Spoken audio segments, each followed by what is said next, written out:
Muy buenas y bienvenidos a esta recopilación de mis 5 videos favoritos de monstruos del canal. Lo descrito en los trabajos literarios del escritor estadounidense H.P. Lovecraft, Cthulhu es un ser místico proveniente de una galaxia lejana que emigró a nuestro planeta miles de años atrás. Una vez estando aquí, él, su familia y seguidores lucharon una épica y gran guerra en contra de otras criaturas dignas también de ser llamados dioses, hasta que una paz se llegó entre ambos lados y el gran Cthulhu decidió aislarse y entrar en un sueño ininterrumpido por nadie que no fuera él. A pesar de no ser el más poderoso de los monstruos descritos en los libros del gran Lovecraft, está por lo menos en el top 3 y es sin duda alguna el más famoso de todos. Y en el video de hoy plantearemos una situación en donde la humanidad se enfrentara a esta casi deidad. Yo soy Rafael Peraza y esto es ¿Y si Cthulhu existiera?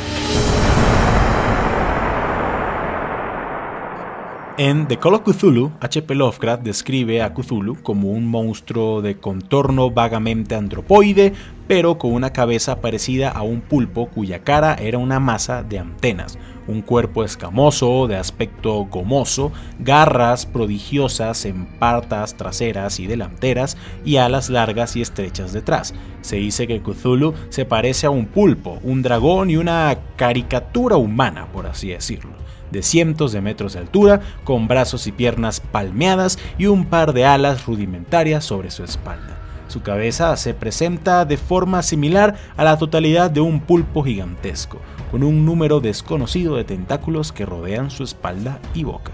Entre su gran variedad de poderes, sin duda alguna, uno de los más importantes es el ejercer su voluntad en las mentes más débiles a las de él, en este caso la de cualquier humano y hasta animal de la Tierra. Cthulhu visita a la gente en sus sueños y los hace querer quitarse la vida, y por si fuera poco, este monstruo es inmortal. Nada que nosotros tengamos disponible en nuestros arsenales podría herir al gran dios. Según Lovecraft, cuando Cthulhu toma la decisión de aislarse del mundo, este se encierra en el templo principal de la ciudad perdida de R'lyeh, que se encuentra hundida en el Océano Pacífico entre Chile y Australia.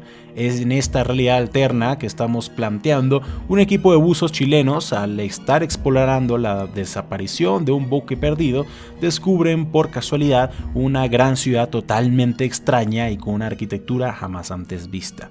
Al reportar el hallazgo, equipos de científicos, arqueólogos, antropólogos y demás se mueven con gran velocidad al lugar de los hechos desde todas las esquinas del mundo, y claramente también lo harían los medios de comunicación. Todo el mundo estaría pendiente de lo que podría ser uno de los descubrimientos históricos más increíbles de los últimos siglos. Al descubrir la ciudad y empezar a explorarla, cuando un arqueólogo trata de tomar muestras del extraño material verdoso que predomina en todas las estructuras, esta comenzaría a moverse y emergiría a la superficie, causando tsunamis de gran fuerza. Mueven todo tipo de navíos de guerra para rodearla, ya que no saben absolutamente nada a lo que podrían estar enfrentándose. Luego de varias horas de cobertura y al todos los barcos de guerra llegar a la zona, se envía un equipo de marines y científicos de nuevo a explorar la ciudad, solo que esta vez en la superficie. En todo el medio de esta hay una estructura extraña y gigantesca, algún tipo de templo, y luego de varios días de haber emergido la ciudad, de que decenas de personas caminaran y exploraran las muy extrañas calles de esta, y cuando la atención pública no podía ser mayor, las puertas de este templo se abren lentamente, generando un chillido ensordecedor debido al gran tamaño de estas y a todo el óxido acumulado en ellas. Y cuando por fin estas dejan de moverse, de la oscuridad, una bestia gigantesca jamás antes vista sale de este que fácilmente podría haber sido su prisión. Y es así como Cthulhu es liberado. Estas grandes deidades en la literatura Lovecraftiana, en especial Cthulhu, no son solo monstruos gigantes y ya, sino representaciones de todos los miedos e incertidumbres del ser humano. Lovecraft nació en 1890 y murió en 1937. Durante su vida tuvo que ver cómo la sociedad se enfrentaba a la Primera Guerra Mundial, a la Gran Depresión, crisis de salud, pandemias y demás. Era un mundo bastante duro y hasta triste, y más para alguien de humildes raíces como lo era él. Con todo este sufrimiento, incertidumbre, miseria y control masivo que Lovecraft y muchos más tuvieron que vivir, el escritor estadounidense pues los plasmó en su libro en la forma de monstruos legendarios cuya arma principal era el terror psicológico. Cada bestia era la representación de una miseria y Cthulhu era el que más daño podía infligir en la mente humana. Este monstruo representaba el tormento y el terror a lo desconocido. El ver a este dios y el no saber a qué te enfrentas, o siquiera si existe la posibilidad de sobrevivir a su encuentro, era su arma principal, y no dudaría en utilizarla. Una vez liberado, este monstruo pondría sus ojos en todo aquel que osara verlo directamente. El terror infundido en aquellos que tuvieran la suficiente valentía y compostura como para atacar al dios haría que con solo una mirada de no más de un par de segundos la vida de todas estas personas simplemente abandonaran sus cuerpos o se volvieran tan locos como para que sus corazones y cerebros ya no quisieran funcionar más, dejando cadáveres fríos y sin aliento tumbados en barcos ahora sin rumbo. Al esto estar siendo transmitido por televisión, millones de personas alrededor del mundo quedarían aterradas de las imágenes que estaban viendo. Lovecraft nunca afirma si el ver una foto o un video de este monstruo era suficiente para que sus efectos tuviesen la misma fuerza en aquellos viéndola. Así que en esta realidad, esta acción no causa locura en la gente. Pero no se preocupen, que así sea uno a uno, Cthulhu hará que todos nos volvamos locos o terminemos sirviéndole. Las intenciones de este gran monstruo nunca fueron muy bien definidas, pero lo que sí sabemos es que toda criatura que él considerara inferior a su persona deberá ofrecerle una vida de servidumbre o su muerte. Y muchos se estarán preguntando, ¿hay alguna forma de frenar a este monstruo? ¿Se le puede lastimar aunque sea? Y sí, Cthulhu puede recibir daño técnicamente. En historias de Lovecraft, de hecho, el dios es cortado por la mitad en una ocasión, pero ese simplemente se regeneraría. Incluso si tratamos de destruirlo por medio de bombas nucleares, y lo logramos, en cuestión de minutos, de sus cenizas este volvería a tomar su forma original. Por lo tanto, no habría esperanza de vencerlo. Pero eso sería algo que los gobiernos del mundo aprenderían por las malas. Mientras Cthulhu va avanzando, poco a poco se va acercando a la costa chilena. Luego de ver la destrucción y los horrores generados por esta criatura, ataques nucleares a gran escala son lanzados en su contra. Pero, como se imaginan, mis amigos, pues estos no dan ningún resultado. O bueno, ninguno positivo al menos, porque al recibir dicho ataque, el poderoso dios lo que hace es enfadarse y centrarse en la destrucción de todos aquellos que osaran enfrentarse a su gran poder. Con solo cerrar sus ojos, Cthulhu se infiltra en la mente de millones y comienza a pudrir nuestros cerebros poco a poco con los peores pensamientos y miedos que cada uno puede tener. Como resultado, suicidios masivos comienzan a registrarse en números gigantescos alrededor de todo el mundo. Y no solo eso, porque aquellos más débiles de mente son controlados para comenzar a asesinar a todos los que pudieran. El caos reinaría en el mundo, la sociedad colapsaría, y el gran Cthulhu ni siquiera habría pisado tierra firme aún. Al llegar por fin a la costa chilena, Cthulhu y sus hijos comenzarían a tomar físicamente la tierra, ciudad por ciudad, sin en ningún momento parar su guerra psicológica contra todos aquellos que no estén en su presencia. Aunque Cthulhu puede infiltrarse en tus sueños, si tienes una fuerte voluntad y un buen estado mental, este no puede influir directamente en las acciones de tu cuerpo si no te ve directamente o tú lo ves a él. Por medio de los sueños, él te atemoriza y te quita todo tipo de esperanza, pero al final es la persona como tal la que atenta contra su vida por decisión propia al no querer vivir en un mundo de tortura psicológica. En cambio, si Cthulhu te ve o tú a él, pues o te vuelves totalmente loco y mueres, o solo mueres. Por lo que millones de personas desesperadas por la invasión a los sueños, sin ya dormir más de 2 horas por noche y sin ningún tipo de esperanza, recurrirían a volverse ciegos a propósito para que así nunca tener que ver al gran monstruo. Al ver que nada con lo que lo atacan funciona, que la gente cada vez se desespera más y hay más suicidios en masa y que millones están recurriendo a sacarse o quemarse los ojos a propósito para tratar de aliviar el sufrimiento, muchos gobiernos recurren a una estrategia defensiva. Lo mejor sería irse bajo tierra lo más aislados posibles y con la mayor cantidad de recursos que se puedan recolectar. Pero Cthulhu seguiría torturándolos en sus sueños. Noche tras noche, todo aquel que haya recurrido a vivir bajo tierra sufriría estas pesadillas, provocando problemas de sueño y aún más terror colectivo. Todas tus peores pesadillas se volverían realidad. Todo tipo de drogas para evitar el sueño serían consumidas. Todas las religiones del mundo pintarían a esa situación como el juicio final. Y aunque la avanzada de Cthulhu y su ejército de hijos es lenta, sus números se multiplican con cada hora que pasa, haciendo que fuera solo cuestión de tiempo para que no solo Suramérica estuviese controlada físicamente por el gran dios y sus hordas de monstruos, sino el mundo entero. Con la esperanza de sobrevivir por medio de la certidumbre, miles de personas comenzarían a adorar al dios, creando así el culto a Cthulhu. En sus sueños, la gran bestia les ordenaría a esparcir su palabra entre su insignificante especie, siendo este que todo aquel que jure lealtad y entregar su vida a su gran entidad serían perdonados, haciendo que millones de personas veneraran al monstruo. Por otro lado, células individuales de muchos con el tiempo y al Cthulhu no entender nuestras necesidades básicas, millones de personas morirían de hambre, frío o desesperación pura. Si la bestia se aburría, pues nos pondría a enfrentarnos entre nosotros para su entretenimiento. Y cuando por fin se canse de nosotros, nada impediría que el terror personificado destruyera nuestra especie por completo. Pocos monstruos de películas y cómics en general son tan icónicos a nivel mundial como lo es el Kaiju original. Este lagarto mutado tiene varias historias de origen, siendo todas recibidas y aceptadas, casi todas situadas en los años 50, poco después de la Segunda Guerra Mundial.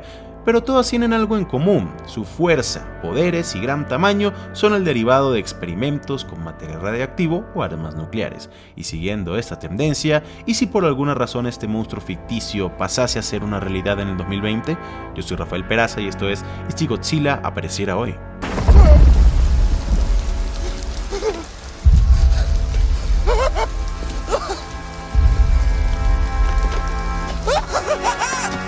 Recuerden que la idea de este video es solo entretener.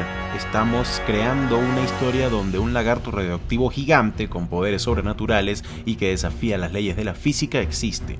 Así que si hay algún dato o momento de la historia que cambia, y es poco probable, no se lo tomen tan a pecho y traten de disfrutarla de la historia. En este video solo plantearemos la existencia de Godzilla y no de ningún otro monstruo. Además, este fue creado por radiación y experimentos en vez de haber sido despertado. En esta realidad alterna, la primera aparición de Godzilla no se situaría en Japón, ya que este es un país que, aunque depende de energía nuclear para saciar sus necesidades energéticas, las condiciones no son las más adecuadas para el monstruo en cuestión. Buscando un lugar con una apariencia similar y con contacto humano muy reducido, podríamos hablar perfectamente de Chernobyl. Así es, en esta realidad alterna, la Unión Soviética estaba experimentando con proyectos de mutación y desarrollo de armas biológicas, pero en 1986 una fuga de especímenes puso en jaque dicha operación, y con el gran miedo que representaba que los experimentos se escaparan, los científicos no vieron otra opción más que autodestruir los laboratorios usando la planta nuclear. Y luego de esto, los soviéticos harían parecer que el desastre de Chernobyl fue un accidente. Pero lo que el Kremlin no sabía es que no todas las criaturas que habían en el laboratorio estaban muertas. Luego de la catástrofe, el riesgo tanto nuclear como de que algún espécimen sobreviviera aún era muy grande, y así fue como se decidió construir el sarcófago, una inmensa estructura de hierro y concreto diseñada no solo para mantener el exceso de contaminación de la explosión, sino para encerrar y matar de hambre a cualquier tipo de cosa que haya sobrevivido. Con el pasar de los años, la Unión Soviética y posteriormente los gobiernos de Rusia y Ucrania han ido poniendo nuevas partes y reparando las viejas en el sarcófago, siempre con la válida excusa de que la radiación era lo que estaba deteriorando la estructura, pero era una labor muy pesada para dichas naciones, tanto así que en el 2019 se reportó daños muy graves al sarcófago, y debido a esto y sin saber la verdadera razón de los daños, Rusia y Ucrania recibieron recursos de naciones como China y varios miembros de la Unión Europea para repararlo, pero para febrero del 2020 esta masiva construcción ya no daba más. Cuando la construcción cae, se revela un lagarto gigante y con una fuerza increíble. Este se abre paso entre la vegetación y las ruinas de Pripyat y comienza a dibujar su recorrido de destrucción. Aunque este escapa, termina siendo fotografiado ya sea por personas aledañas a la zona o por satélites en el espacio. El gobierno ruso detecta en sus radares una enorme entidad y rápidamente se dan cuenta de lo que estaba pasando.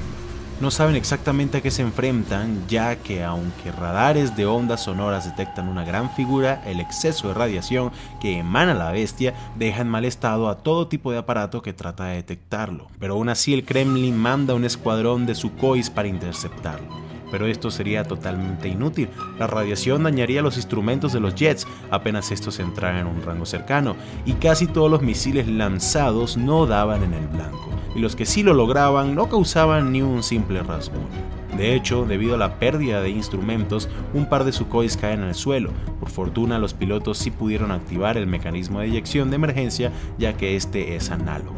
Pero, al ver que sus esfuerzos eran en vano y que pilotear sus naves era como volar a ciegas, se les da la orden de retirada. Y en cuestión de minutos, Godzilla estaría en la pantalla de todo el mundo. Debido a la alta radiación, no cualquier cámara podría capturar la imagen de la bestia, por lo que los videos de esta serían muy escasos. Lo que sí no es mentira es que un lagarto gigante con aspecto de dinosaurio y con una estatura aproximadamente de 100 metros estaba suelta, y parecía que su camino estaba trazado directamente hacia el centro de Europa, a una velocidad de 70 kilómetros por hora. Es decir, que en solo 34 horas esta bestia podría llegar a ciudades como Berlín o París y destruirlas por completo. ¿Y por qué este rumbo? Verán, países como Alemania, Francia, Hungría, Eslovaquia, Suiza y otras naciones europeas más dependen de gran manera de plantas nucleares para satisfacer sus necesidades eléctricas, y este Godzilla se alimenta específicamente de material radioactivo. Al sentir las grandes aglomeraciones de uranio en plena superficie y no escondida como lo son los misiles nucleares rusos, su camino ya estaba totalmente decidido desde el principio. Con las tensiones actuales en las que nos encontramos, algunos países, en especial China, le pidieron explicaciones a Rusia, pues esta criatura salió de Chernobyl, ex central nuclear soviética, y los chinos tenían buenas razones para creer que los soviéticos habían creado a este monstruo. En cambio, el público en general, al enterarse de los acontecimientos y al no ver muchos videos ni fotos de esto, tendrían tres posibles posiciones. Algunos que es una nueva y desconocida especie, la cual apenas pudimos observar recientemente. Otros podrían generar teorías conspirativas, alentando a que la URSS o Estados Unidos crearon a esa criatura que se les salió de control, y unos pocos también dirían que es una farsa. Porque no importa cuánto algo pueda demostrar que es un peligro inminente, siempre va a haber gente que negará que debemos hacer algo al respecto. En secreto, Rusia y Ucrania le contarían la verdad al gobierno chino, esto con la esperanza de recibir ayuda cuanto antes, porque no importa qué tan grande sea el ejército ruso, no tienen ni idea de lo que será necesario para acabar con esta bestia, pero el tiempo estaba jugando en su contra. En solo 4 horas Godzilla llegaría a su primera parada, la planta nuclear de Rivne en Ucrania. Esta cuenta con 4 reactores totalmente funcionales. Los rusos y ucranianos habrían mandado más aviones a interceptar al monstruo. Los ucranianos mandaron tanques, pero estos no tenían ninguna oportunidad. Estos habrían sufrido el mismo destino que el anterior escuadrón. Y cuando por fin Godzilla llegó a los reactores, la mayor explosión por una planta nuclear registrada en la historia ocurriría. Para que se hagan una idea, en el caso de Chernobyl, solo uno de sus 4 reactores explotaron. En este caso, Godzilla habría destruido los 4 reactores por completo al alimentarse de la radiación generada. El invierno nuclear que se daría a raíz de la explosión sería tan grande como para que nubes radioactivas llegaran a ciudades tan lejanas como Londres, El Cairo, Moscú y Oslo. Todo el mundo estaría en shock. Millones habrían perdido la vida y decenas de millones se verían obligados a evacuar y abandonar sus casas. Los rusos antes no tenían ni idea de cuál era el objetivo del monstruo, pero ahora ya lo sabían y tenía todo el sentido del mundo. Va tras toda fuente de radiación nuclear que pueda conseguir, su único alimento durante los últimos 35 años. A pesar de la gran tragedia, Godzilla se quedaría tranquilo por unos días. Total, tiene bastante radiación en Rivne para llenarse, dándole tiempo a los gobiernos del mundo para actuar. Lo primero era mover a todas las personas que vivieran en ciudades y pueblos cercanos a alguna planta nuclear, algo que sería muy difícil en un continente tan dependiente de este tipo de energía. Los gobiernos de la zona mandan a apagar todas las plantas nucleares para que en el caso de que Godzilla las atacara, las explosiones fueran mucho más pequeñas. El sur de Italia, toda Portugal, Noruega, Dinamarca, Irlanda del Norte, Escocia, Austria y Polonia son algunos de los países que no cuentan con este tipo de plantas energéticas, pero casi todos limitan con otros que sí las tienen. De forma realista, solo podrían moverse personas a Polonia, Noruega, Irlanda y los Balcanes para mantenerlos a distancias seguras, y aún así esto sería casi imposible de realizar en poco tiempo, y nadie podría estimar exactamente cuándo Godzilla volvería a moverse. A pesar del desagrado internacional por el hecho de que Rusia haya ocultado la posibilidad de que esto ocurriera, la coordinación internacional era crucial. La OTAN rápidamente entraría en sesión de emergencia e invitaría a China y a Rusia para trazar un plan de acción. Debido a la gran cantidad de gente que se necesitaba evacuar y al hecho de que aparentemente ni tanques ni aviones pueden hacerle daño a la bestia, se ordenó que todo barco, tanto de transporte como de carga o guerra de los países presentes, se pusiera a la orden de mover a toda persona posible y recursos valiosos a zonas seguras. Estados Unidos, Canadá y China también recibirían mucha gente. Mientras tanto, un nuevo panel de científicos y desarrolladores armamentísticos se pondrían a trabajar de inmediato en buscar y, de ser necesario, crear armas de un gran calibre, y no nucleares capaces de hacerle daño o por lo menos que puedan frenar al monstruo. Perímetros de seguridad serían trazados y tropas posicionadas a las afueras de las plantas más cercanas a la bestia también serían puestas. La mayoría de soldados serían enviados a la planta de Melinsky, a menos de 2 horas de Rivne, el siguiente objetivo lógico de Godzilla y el lugar perfecto para la lucha contra la bestia, ya que esta había sido afectada por la primera explosión, estamos hablando de la planta, y no habría nadie cercano para que fuera daño colateral. Y mientras los científicos trabajaban, las tropas se movían y los civiles eran evacuados, Godzilla se levanta y comienza a moverse de nuevo. Pero lo que está por venir será tema para otro video. Espero les haya gustado esta primera parte de lo que espero se convierta en una serie similar a la de los kaijus. Este tipo de temas me encanta y poder tomarse muchas libertades es algo que me libera bastante y me da más posibilidades con las que jugar. Sé que mucho no tiene que ver con las presentaciones de Godzilla anteriores y que algunos utilizarán el argumento de que Godzilla es amigo de la humanidad, y a esto quiero decirles que depende de cómo se vea. Lo bueno de Godzilla es que puedes tomar cualquier historia de origen y adaptarla o simplemente crear tú mismo la tuya.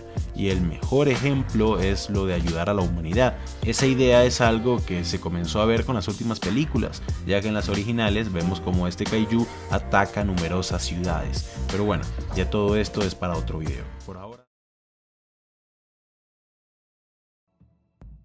Kaiju. En japonés, esa es la terminación que se le da a un monstruo o bestia gigante, algo que pues aunque sea totalmente ficticio, luego de la Segunda Guerra Mundial y el terror que el poder nuclear implantó en la gente de este país, pues la idea de monstruos radioactivos que destruyeran todo a su paso ganó muchísima popularidad. Tal vez el más famoso de todos es Godzilla, un icono muy pero muy impregnado en la sociedad niponesa.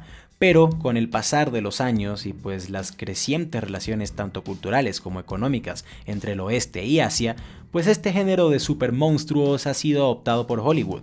Uno de los ejemplos más reconocidos es Pacific Rim o Titanes del Pacífico, en español, ¿no? Que toma la idea de los kaijus más la de robots gigantes de Evangelion y pues los pone a luchar entre sí. Desde su estreno en el 2013 y hasta hoy en día, esta película ha sido un fenómeno cultural y digno de la gran fanaticada que tiene. Libros, cómics, series, adaptaciones, su propia wiki y muchísimas otras cosas más demuestran lo bien desarrollada y apta para expansión que esta historia está hecha. Y hoy, tomando justamente lo planteado por el universo de Pacific Rim, pues veremos la posibilidad de que dichos monstruos gigantes aparezcan en el Océano Pacífico. Yo soy Rafael Peraza y esto es ¿Y si los kaijus existieran? Existen muchísimas películas y libros japoneses donde describen a profundidad los orígenes y los datos en general sobre los kaijus, pero en este video vamos a guiarnos netamente por la información planteada en Titanes del Pacífico, debido a que pues es un tema más reciente y la historia se lleva a cabo en un mundo mucho más contemporáneo a nuestra realidad verdadera. Recuerden que la intención de estos videos es solo entretener, estaremos cambiando la historia reciente del mundo, así que si olvidamos o pues nos equivocamos en algún detalle les pedimos disculpas. Para mejor contexto sobre este tema los invitamos a ver la película Pacific Rim, una de las mejores obras del director mexicano Guillermo del Toro, por lo menos en mi opinión. Entonces, según el universo de Pacific Rim, el primer ataque registrado de un kaiju fue en el 2013, en la ciudad estadounidense de San Francisco. Ese generó miles de muertes, destrucción en 3 ciudades de California y solo lograron derribar con jets, tanques y misiles 6 días y 56 kilómetros de destrucción después. Dicho monstruo salió de un portal interdimensional en el fondo del abismo de Challenger, el punto conocido más profundo del Océano Pacífico, y el mundo entero realmente, ubicado en la Fosa de las Marianas, cerca a Indonesia y otros países asiáticos y oceánicos. Y de dicho portal, luego de un periodo de tiempo pues determinado que se reducía con cada nueva aparición, siempre salían cada vez más y más kaijus. Estos estaban categorizados en niveles que los posicionaban de menor a mayor, dependiendo de su poder, desplazamiento de agua y habilidades en general, siendo 1 el más bajo y supuestamente 5 el más alto, tal cual como los huracanes. Ya sabiendo esto, digamos que esto pasó en la historia real, que un gran monstruo emergió de las profundidades del Pacífico y se dirigió directo hacia las costas de Estados Unidos. ¿Qué pasaría realmente en este momento y el futuro cercano? Pues vamos a eso. Entre nuestra realidad y el mundo de Pacific Rim solo cambiaremos 2 cosas muy importantes. Que la historia comenzaría en el 2019 en vez de lo que dice la película, o sea el 2013, y que pues obviamente por mucha investigación y recursos que se destinen a luchar contra los kaijus, simplemente no solo no tenemos la tecnología para construir a los poderosos Jaegers, sino que estos son sumamente imprácticos también. Y ahora sí, comencemos nuestra historia. El nombre código que se le dio al primer kaiju es Intruso, una bestia de más de 90 metros de altura y casi 2.800 toneladas de peso, categorizado como clase 1. En esa realidad alterna, al intruso emerger de las profundidades y acercarse a las costas de California, generaría un desplazamiento de agua medianamente fuerte que golpearía a la bahía de San Francisco, con la suficiente fuerza como para llamar la atención. Los radares marinos y la información satelital otorgada por NORAD, una de las organizaciones o agencias meteorológicas más grandes de los Estados Unidos y de todo el Pacífico, informaría de un objeto no identificado y de gran tamaño moviéndose en dirección hacia el área en cuestión. Debido a su peso y tamaño, Intruso tardaría varias horas en poder siquiera llegar al Golden Gate, tal cual lo hizo pues en la película. Tiempo suficiente para que luego de que los datos recolectados indicaran que el objeto en cuestión era un monstruo marino gigante, la naval y la fuerza aérea estadounidense pues pudieran por lo menos sonar sus alarmas y movilizar un gran número de tropas y pues de barcos y aviones hacia el objetivo. Una de las muy pero muy pocas incoherencias que le encuentro a la película y a la información en general sobre los primeros avistamientos de estos grandes monstruos en la Tierra es que prácticamente ignoran la existencia de los barcos de guerra. Es verdad, en una parte pues muestran cómo un portaaviones de gran tamaño movía los restos de un kaiju muerto, pero jamás dicen que una flota de guerra le haya hecho frente a algún monstruo como tal. Al principio eran aviones y tanques, eso es lo que dicen, haciéndole frente pues valientemente a los kaijus, y ya, nada más. Cuando pues es irrefutable que el verdadero poder de un gran ejército, de una gran nación, se encuentra realmente en sus barcos de guerra, en sus destructores, submarinos nucleares, portaaviones y demás navíos. Y aunque muchos dirán que pues debido a la velocidad de algunos kaijus, mandar una flota sería prácticamente sacrificarla, esto no es del todo cierto.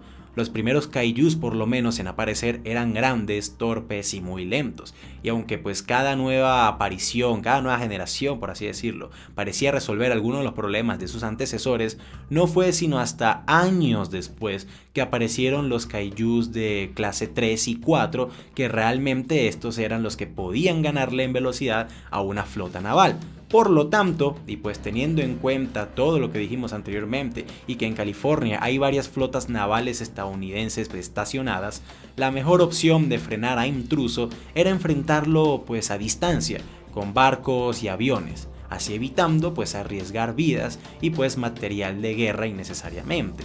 Ese sería el acercamiento militar como tal más inteligente que se pudiera aproximar, pero no era el más útil, tristemente. La información oficial nos muestra que ningún calibre de munición ni ningún misil tradicional balístico en el ejército estadounidense logró generar algún daño significativo en la piel de intruso. Por lo tanto, pese a los grandes esfuerzos de la naval y la fuerza aérea de frenar a la bestia, pues esto resultaría en una pérdida total de tiempo, haciendo que el monstruo ignore el fuego enemigo y se dirija directamente y con mucho peligro a San Francisco. Al tocar tierra, luego de haber destruido el puente Golden Gate, pues a diferencia de en la película, el ejército no le esperaría 6 días a ver si lo pueden derribar convencionalmente. Creo que esto lo ponen así en el largometraje para poder aumentar el número de bajas y víctimas y como que crear más tensión, sino que lo que harían al ver que durante horas las mejores armas y cañones navales no pudieron hacerle ningún tipo de daño intruso, pues el empleamiento de misiles nucleares tácticos sería la siguiente opción. Estos, a pesar de su nombre, no son bombas nucleares como tal. De hecho, ya se han utilizado varias veces antes en combate y no generan gran cantidad de radiación al ambiente. Pero sí son caros y muy escasos y también muy peligrosos. Al dispararse el primero y ver que sí hizo efecto, 2 más le seguirían y con estos por fin caería intruso. Y aunque no dejaría un daño tan grande realmente como lo hizo en la película, habría dejado muchísimas, pero muchísimas bajas, destrucción y muerte a su paso. Sin poder explicar de dónde vino y el por qué, ya que solo se sabía que vino desde las profundidades del Pacífico, muchos científicos de todo el mundo comenzarían a estudiar el fenómeno y llegarían a la conclusión de que esto era simplemente una anomalía y que no volvería a ocurrir, mientras que otros veían la posibilidad de que este monstruo no estuviera solo y que vino de las profundidades del océano aún no exploradas. Aunque no explicaría cómo podía vivir fuera del agua realmente, pero el público en general trataría de vivir sus vidas con normalidad y esperando que este hubiera sido realmente un incidente aislado, pues qué equivocados que estaban tristemente.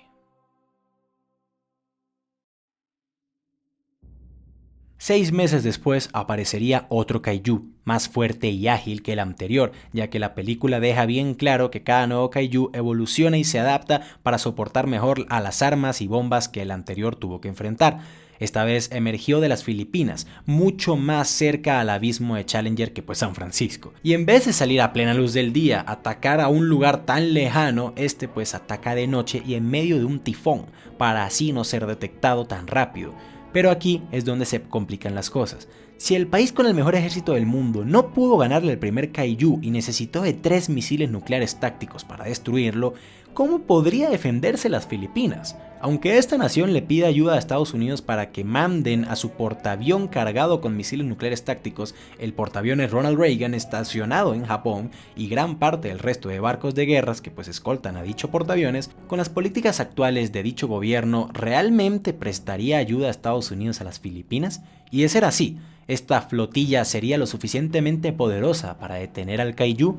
La otra opción sería pedirle ayuda a India, Rusia y a China, los únicos otros países de la región en posesión de portaaviones con capacidad de disparar dichos misiles nucleares. Y esta sería una encrucijada realmente, porque China y Estados Unidos tienen sus flotas a distancias similares de las Filipinas, pero es obvio que la primera que se enfrentara al kaiju sufriría la mayor cantidad de daños. Por otro lado, las flotas de Rusia e India no están en las mejores condiciones, en especial el portaaviones ruso, y están más lejos de Filipinas. Entonces, habría un tira y afloja para ver quién manda apoyo primero. Al final, la presión internacional sería muy fuerte y se acordaría que todas las flotas saldrían al mismo tiempo, pero no falta la jugada sucia por parte de alguna de las potencias por demorar la zarpada o declarar inconvenientes en el camino, ¿no? Al final este tira y afloja solo haría que el kaiju cause aún más daño y mate aún más gente, y luego de unos 4 días y 9 misiles nucleares tácticos, este sería derrotado al fin, pero no sin antes matar a decenas de miles y destruir casi en su totalidad a la capital de las Filipinas, la ciudad de Manila.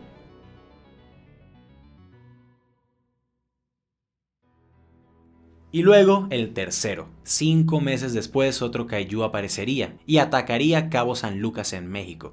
Este sería aún más fuerte y al estar tan cerca de los Estados Unidos, luego de 15 misiles nucleares tácticos, este seguía en pie, y en un acto de desesperación, al ver que el kaiju se adentraba cada vez más y más cerca a territorio mexicano, el gobierno de dicho país pediría un ataque nuclear menor sobre el monstruo. Ataque que sería exitoso y lo destruiría totalmente, al kaiju y a gran parte del estado de Baja California Sur. Una vez el segundo kaiju cayera, aprenderíamos que su sangre es altamente tóxica y contaminante, un líquido viscoso de color azul que mataría o por lo menos quemaría a todo material orgánico que se entrara y se encontrara en contacto con este, cosa que pues también pasó en el tercero, pero al haber sido destruido en una bomba nuclear, pues realmente su sangre sería la menor de las preocupaciones para dicha zona, ¿no?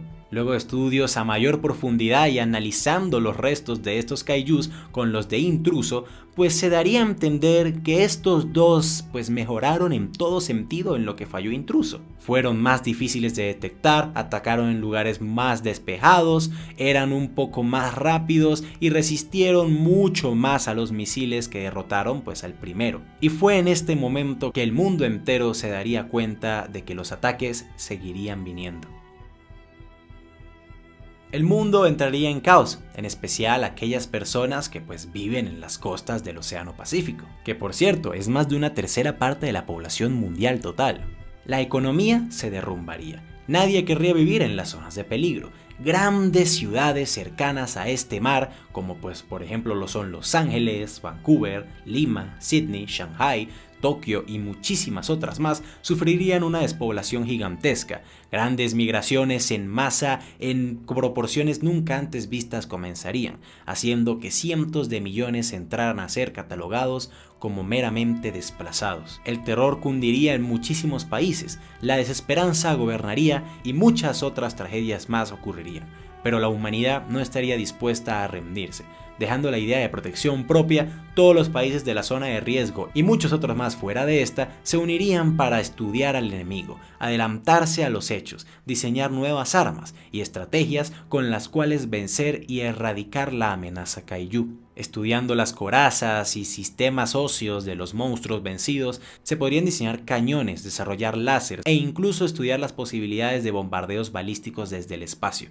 La humanidad no se rendiría, y cuando el siguiente kaiju apareciera, estaríamos listos.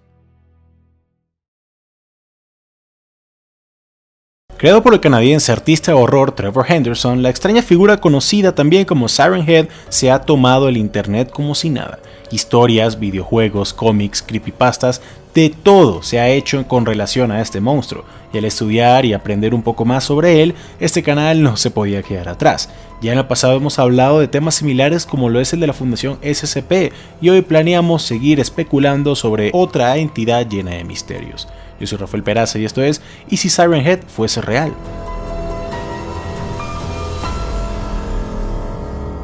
La intención de este video es solo entretener, hay muchísima información sobre Siren Head en internet, pero mucha de esta no es oficial. En este trabajo utilizaremos todo lo confirmado o escrito por el propio Trevor Henderson, y si quieren aprender más sobre este, los invito a que busquen sus excelentes ilustraciones y todo su lore. Para comenzar hay que especificar a qué nos estaríamos enfrentando. Siren Head es una figura casi esquelética de poco más de 12 metros de altura, 40 pies para ser exactos. Los pocos músculos y lo que podríamos llamar como piel que tiene este monstruo dan la impresión de parecer como podrida pero seca, tal vez momificada y de color como marrón o rojizo oxidado, aunque no podemos ser exactos ya que nadie se ha acercado lo suficiente para detallarlo y vivir para contarlo. Sus extremidades son desproporcionales, todas largas y delgadas, pero sus brazos son más extensos que las piernas, haciendo que sus esqueléticas y palmeadas manos casi toquen sus pies sin tener que doblar la espalda o rodillas.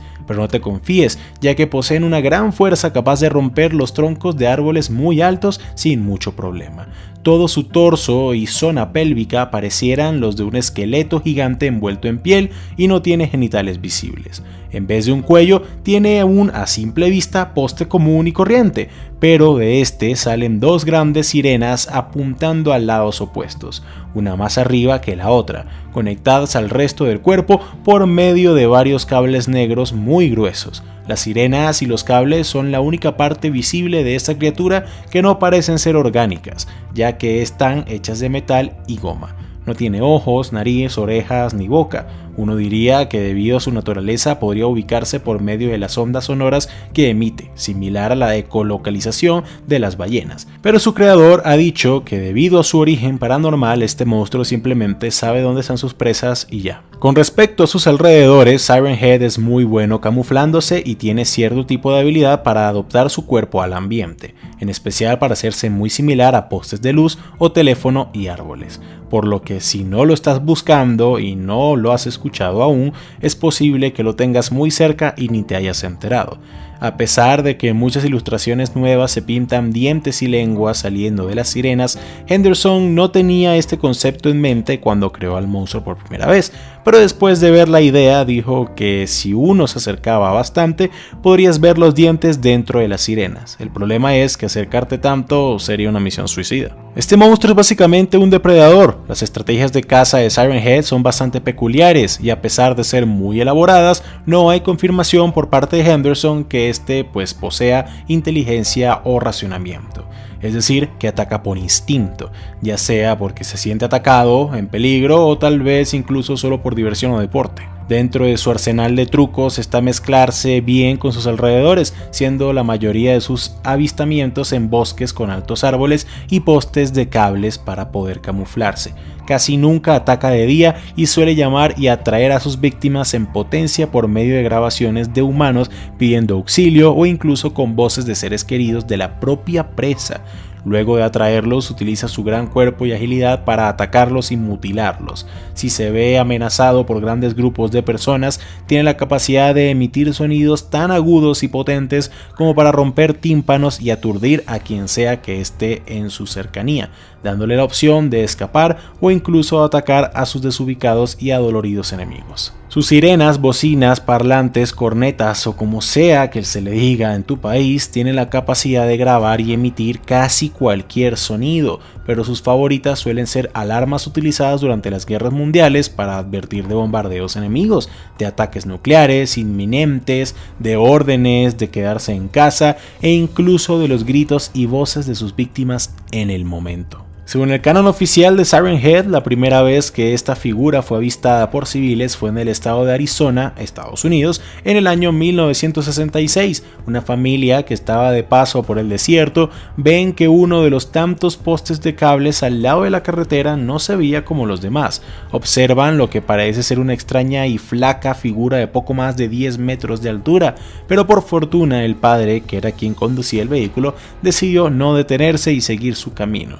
Si no hubiese sido así, su historia y la de toda su familia sería muy diferente. Luego de que este monstruo fuese visto por primera vez en Arizona, muchos encuentros más son confirmados en estados como Pensilvania, California, Arkansas, Indiana y otros más en periodos de tiempo bastante cortos. Si vemos el mapa de Estados Unidos, dichos estados se encuentran muy apartados unos de otros. Es imposible que Siren Head se mueva con tanta facilidad entre territorios tan separados y con centros urbanos en el medio sin ser detectado, a no ser que tenga algún poder sobrenatural para teletransportarse o que hayan varios Siren Heads, pero nada de esto es confirmado por Henderson, así que no hay forma de comprobarlo. Según su canon, solo pequeños grupos de personas lo han visto físicamente y nunca se ha expuesto a grandes aglomeraciones de personas ni se han organizado grupos de caza para encontrar a la extraña figura luego de reportar un encuentro. Pero es aquí donde nuestra historia comienza.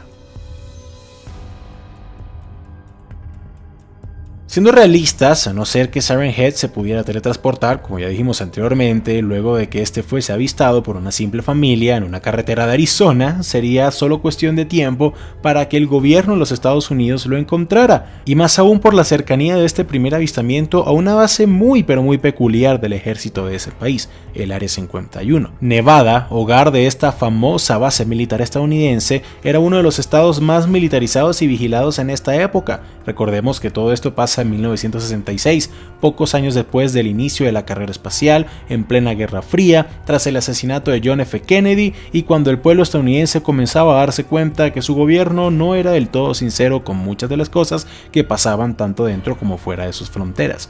Nevada tiene frontera con Arizona y es muy posible pensar que dicho monstruo pues pudo haber escapado del Área 51, ¿no? Pero por miedo a causar pánico en un momento tan tensionante de la historia estadounidense, misiones sigilosas de búsqueda y captura fueron lanzadas para traer el experimento de vuelta, pero como muy bien lo decía Erwin Rommel, ningún plan sobrevive al contacto con el enemigo. Siren Head logra huir por un tiempo de los equipos especiales que estaban tras él, en varias ocasiones incluso atacándolos y cobrando la vida de varios agentes, logrando llegar al Parque Nacional Coconino, una muy densa zona en vegetación con árboles de gran tamaño y un muy transcurrido sitio turístico de la zona. Cansados por el desgaste de capturarlo, el ejército estadounidense cerraría y sellaría el parque, nadie entraría a este, pero al mismo ser tan grande y al en ese momento haber más libertades de movimiento dentro de parques, pues era inevitable que algunos campistas o no escucharan los mensajes de que se ordenaba desalojar la zona o simplemente decidieran ignorarlos, pero lo que sí oiría sería un sonido tan erizador y tétrico que los haría cuestionar sus decisiones 2 veces, las alarmas de Siren Head. Sonidos de hace más de 70 años retumbarían por todo el bosque, 70 años para nosotros, para ellos era mucho más reciente. Sirenas, alarmas, gritos desesperados, llamados de auxilio, los campistas en la zona serían masacrados uno por uno. Pero el sonido también atraería al ejército, que con helicópteros y grandes números de soldados se adentrarían rápidamente en el bosque para acabar con el monstruo. Ya era de noche y mientras todos los militares seguían moviéndose hacia el origen de todos los ruidos, de repente silencio. Solo la brisa que chocaba contra los altos pinos del bosque era lo que se escuchaba, cuando repentinamente un muy alto y desesperado grito se escucha a la distancia. Los helicópteros desde el aire no podían ver casi nada debido a la cobertura de los árboles y a la oscuridad de la noche, así que dependían de los equipos en tierra acabar con el objetivo, y cuando estos por fin llegan al origen de sus ruidos, lo único que ven son cuerpos despedazados sin vida en el suelo. Rápidamente los soldados comienzan a formar un perímetro defensivo, cuando de repente gritos humanos comienzan a sonar extremadamente fuerte desde los árboles a la distancia. Segundos después, desde el otro extremo del perímetro, otro grito totalmente diferente es escuchado. Esta vez no tan fuerte, pero se podía identificar como si viniera desde un lugar más cercano al anterior, y luego otro grito, y otro grito, cada vez más cerca, pero a la vez más suaves, hasta el punto de que lo único que se podía escuchar eran solo susurros, pero como si estos fuesen emitidos literalmente al lado de tu oreja. Y fue en ese momento que todos los soldados, entendiblemente asustados, comenzaron a disparar en todas las direcciones como locos.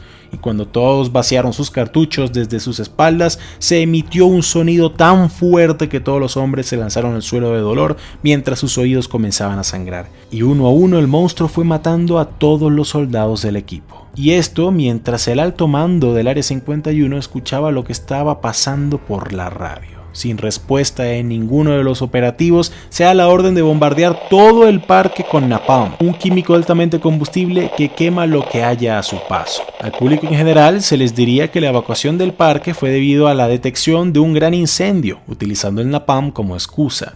Luego de varios días de búsqueda no se encontró rastros de Siren Head, pero tampoco muestras de su fallecimiento.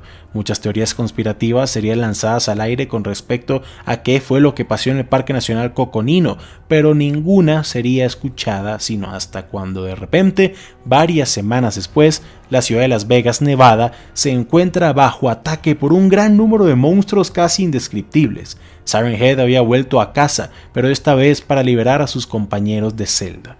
Una brecha de seguridad en la Fundación SCP había terminado en la escapada de una gran cantidad de estos monstruos. El fin estaría cerca.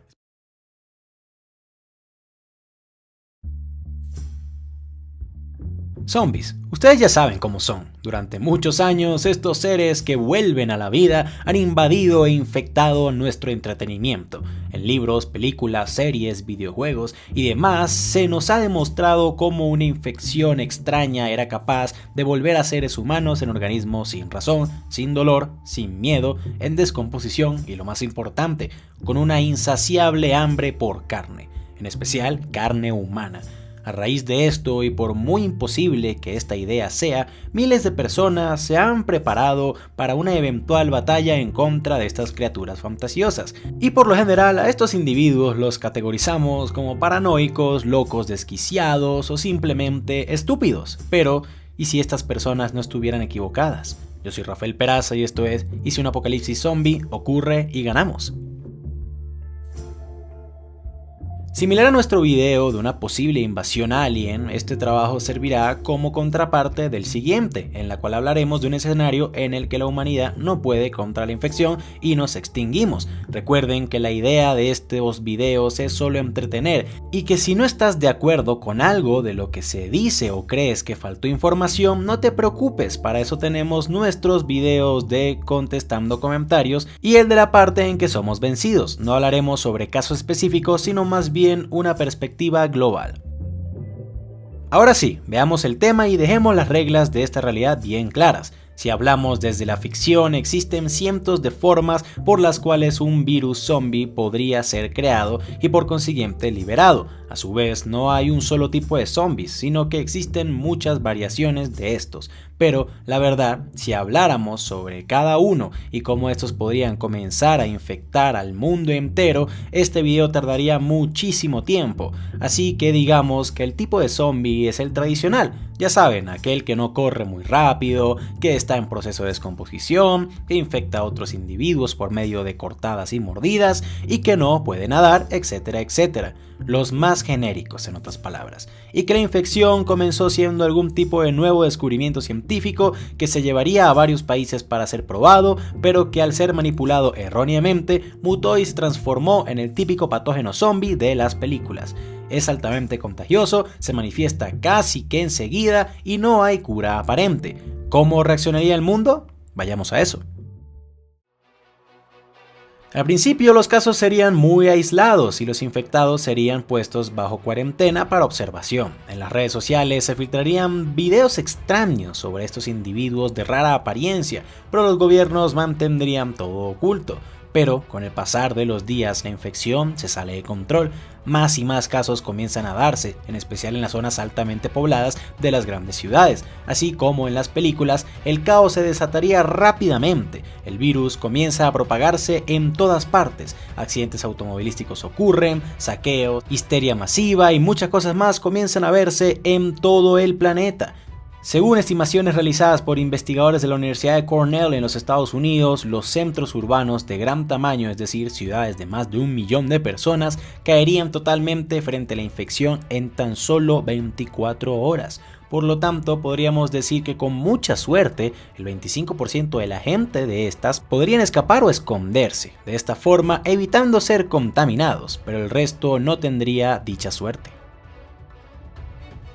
Saquemos cuentas por un segundo. En el mundo hay más de 500 ciudades con más de 1 millón de habitantes, 31 de estas tienen incluso más de 10 millones, y si las sumamos todas llegaríamos a un número cercano a los 4.000 millones de habitantes. Esto quiere decir que en las primeras 48 horas de infección, y si el virus está presente en casi todos los países del mundo, el número total de zombies llegaría a una cifra similar a los 3.000 millones de infectados, solo en las áreas urbanas. Y aunque en zonas rurales y ciudades y pueblos pequeños sería más difícil que un gran número de infecciones ocurran, esto no quiere decir que sea algo imposible, así que fácilmente podríamos ver que al cabo de una semana 2/3 partes de la población global ahora son zombies. Pero bueno, eso es en el peor de los casos. Digamos que el virus aún no ha llegado a todos los continentes y que por lo tanto el número de infectados es la mitad, es decir, 2.000 millones.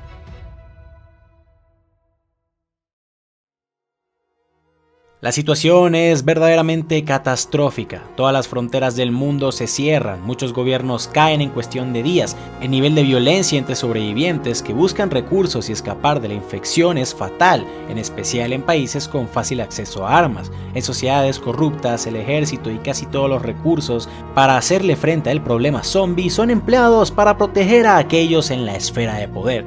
Desde lugares seguros, los líderes mundiales que hayan sobrevivido a la primera oleada se comunican entre ellos para planear algún tipo de contraofensiva, pero la verdad es que esta comunicación sería principalmente para compartirse información, posibles curas y las mejores estrategias para defenderse de los infectados, porque a la hora de la verdad, cada gobierno debe preocuparse en primero salir de sus problemas. Cualquiera diría que este es el fin.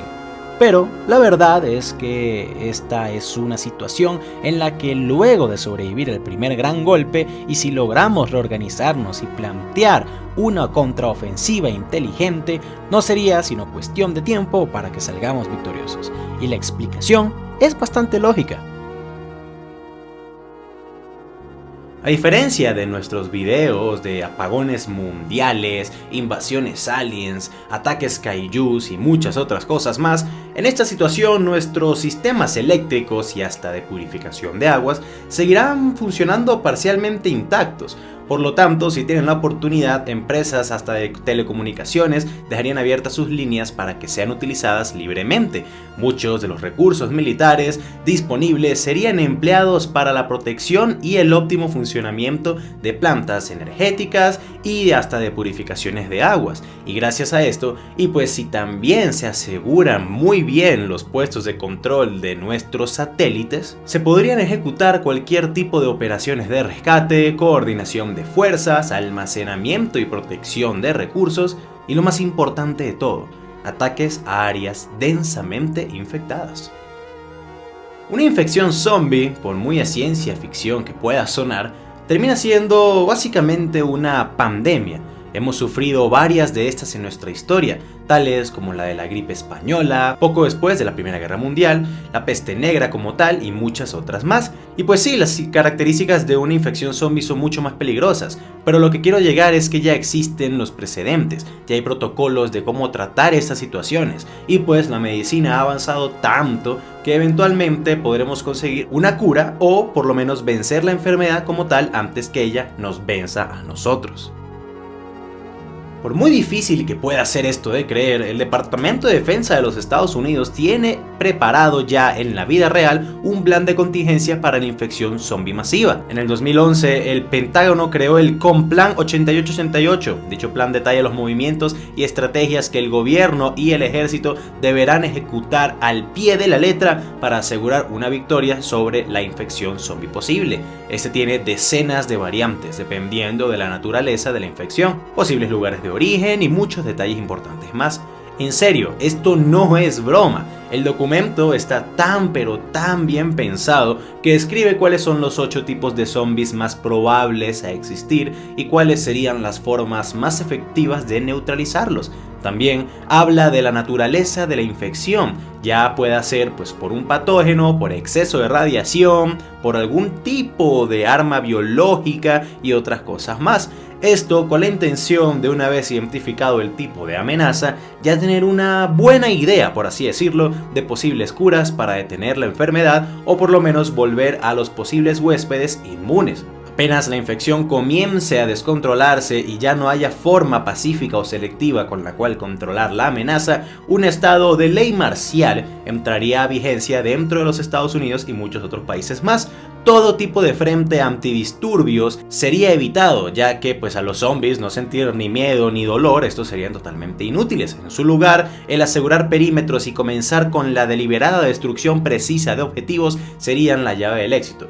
Es decir, a caerle a tiros a todos los zombies desde lugares seguros. El plan deja bien claro que la cremación de los infectados es totalmente necesaria, esto con la intención de prevenir que el patógeno se esparza o incluso que el infectado vuelva a la vida. Al final, lo que el plan propone, luego de identificar el tipo de zombie y el virus que lo crea, es simple: evitar el esparcimiento de la enfermedad en civiles sanos, destruir inteligentemente al enemigo, buscar curas o repelentes al mismo tiempo, asegurar también sobrevivientes y con el pasar de los meses armar ofensivas para acabar con los zombies.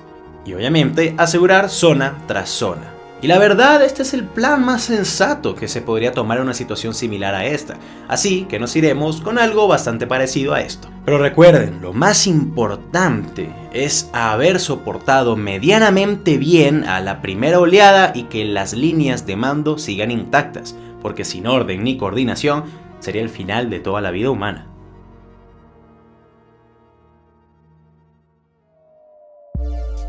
Hey, por cierto, amigas y amigos, quisiera también recordarles que ya tenemos otro canal, así es, un nuevo canal del Baúl de los Conocimientos Inútiles, pero esta vez es en inglés.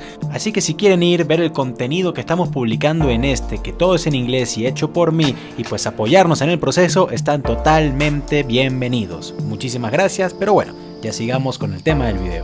Link en la descripción o al final del video.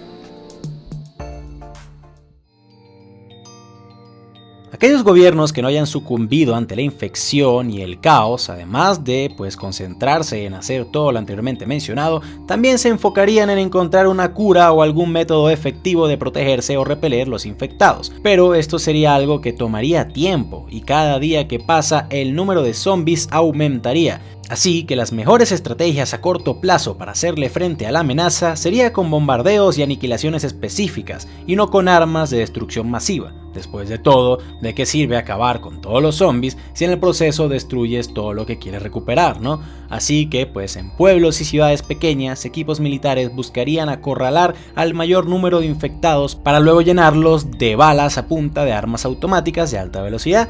Y en ciudades grandes, el bombardeo selectivo con bombas abundantes y de fácil producción como las de Napalm serían empleadas, aprovechando también sus características incendiarias. Los ejércitos y varias agencias nacionales buscarían asegurar y limpiar de cualquier infectado pequeñas islas donde poder asegurar zonas seguras, valga la redundancia, de manera rápida y eficiente.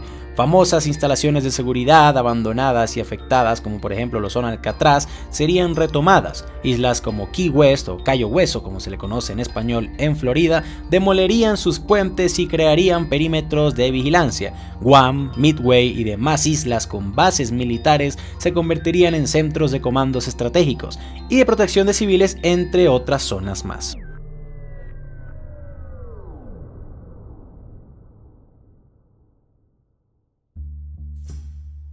A la larga, sería solo cuestión de tiempo para que la humanidad pudiera limpiar al planeta de cualquier zombie. Una vez con alguna cura desarrollada y hasta con la posibilidad de que estos mueran por sí solos con el tiempo, el miedo a ser infectado desaparecería y las operaciones de aniquilación y destrucción de infectados serían más rápidas y eficientes. El proceso no sería ni fácil ni rápido, claro que no. Y sí, similar a nuestro video de qué tal si los aliens nos invadieran, los números de seres humanos en el mundo serían muy pero muy bajos. Pero, en este caso, aquellas infraestructuras necesarias para nuestra supervivencia masiva, por así decirlo, siguen intactas. Se pueden restablecer las comunicaciones, la electricidad, el agua potable y aún habrán muchas tierras fértiles para plantar alimento y criar ganado. Y lo más importante, siguen existiendo cadenas de mando, siguen existiendo gobiernos que puedan organizar de alguna forma a los pocos sobrevivientes restantes. ¿La vida como la conocemos volverá en algún futuro? Tal vez sí, tal vez no.